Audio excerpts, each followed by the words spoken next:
Hey there YouTube. So today we are actually in a 2019 Hyundai Kona.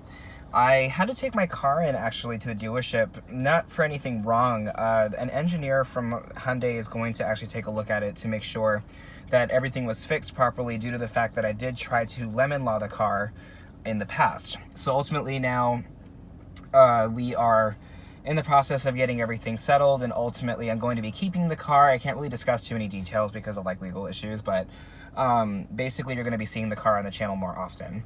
So this car, I have actually driven a Kona before. It was a 2018 SEL model, and now I am driving a 2019 SEL model. So a few differences between that one and this one are just additional features that became standard. One of which is actually lane keep assist along with automatic braking, which actually scared the ever-living shit out of me today, and I'll tell you why in a few minutes. It also does have the it'll yell at you when the lane actually is departed without the turn signal, and the steering wheel is leather wrapped instead of that grainy plastic. So ultimately it is a little bit more comfortable on the hands, and it's not necessarily going to break down in the long run. So as you can see, the transmission does upshift pretty aggressively in this car compared to the Elantra. This is still the 6-speed automatic. It may or may not be moving to the CVT in 2020. I know the Elantra is moving to the CVT, but again, those CVTs now are way different compared to the CVTs that we know. So they actually will mimic gear patterns pretty well, and from what I'm understanding, the Kia Forte actually uses it now, and it's actually pretty hunky-dory and runs really well with no known issues. But then again, it's only been a year. So the ride quality in this one compared to the Elantra is a little bit stiff, but it's not necessarily bad. The best way I can describe it is it's a stiff ride, but it has a plushier suspension than the Elantra, and I have a feeling it's due to the ride height. You tend to not feel as much in this car versus the other one. However, you can still feel the bumps and the potholes. They're just a little bit more absorbed. Also, like I said, in the Elantra, you have 3 different drive modes. In this one, you only have 2, so it's just normal mode and sport mode, but it's not too bad. The transmission knows when to upshift and ultimately knows when to be saving fuel. You do have your little iPad up here, and ultimately the buttons are kind of laid out a little bit weird. I did find it weird that I had to go up in order to hit the buttons such as Bluetooth connectivity and such like that. I need to update my phone because Apple CarPlay apparently became pretty cool, so hopefully that'll be done tonight and I can use it tomorrow. But again, the features in this car that came standard that were new for the SEL trim are the lane keep assist along with the automatic braking.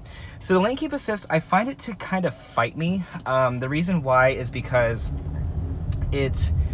I feel like it's thinking that the car is drifting out of a lane when it's really not, and it's just due to the fact that the paint in Vegas, when they are doing the road construction and stuff, I think it may be reading the old lines, so it tends to kind of try to drift into a different lane, even though it's trying to keep the lane at the same exact time. So I did find that a little bit odd. Also, automatic braking is extremely sensitive. So whenever somebody stops in front of me, I tend to get into the habit of not slamming the brakes and ultimately switching lanes. The car was not fond of that today when a bus decided to stop at a bus stop, and while I was switching lanes, the car slams on its brakes by itself, attempting to stop me from my pending collision with it. And honestly, it scared the ever-living shit out of me. I definitely was not very fond of that particular moment, and I wish I would have caught it on camera, but then again, I was not thinking to record at the time. We did talk about the interior already in the previous generation, or the previous year. It's pretty much the same. Like I said, you get your little iPad here. The only thing that came standard on the new Elantras is the automatic air control. So basically, you no longer have just the 4 dials. You are able to auto air yourself, and the car will do it for you to maintain a certain temperature. You will also notice that the gauges are a little bit more bland compared to the Elantra. The new Elantra in 2019, the generation refresh, it does have some sort of checkered background in the gauges, whereas this one, it maintains that black gauge that is standard on my particular model. But if you notice, the surrounding lights are blue instead of white, so it keeps that old Hyundai as well. But then again, they have to build them a little bit differently. This is the front-wheel drive model. I did not get the all-wheel drive because they're not going to loan you an expensive car. So basically, I do have the 2.0 under the hood, which is the same as my car. Again, like I said, the 6-speed automatic is standard. And if you get the turbo models, you get the 7-speed dual-clutch automated transmission. And that one's okay, but there have been some reports of it overheating in the mountains. So you definitely don't want to be taking it off-roading. Because think of it this way, you're going to be slipping 2 clutches at the same time and ultimately wearing them out a lot faster. Again, I'm not sure if the Kona is going the CVT route like the Accent and the Elantra are, but I would not be surprised due to the fact that it is a smaller car in the segment.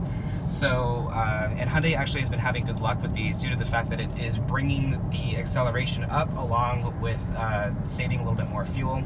And of course with the CVT, you do... you're not limited by fixed gear ratios, so ultimately the car is able to handle different variations of RPMs, and it'll operate a lot more efficiently.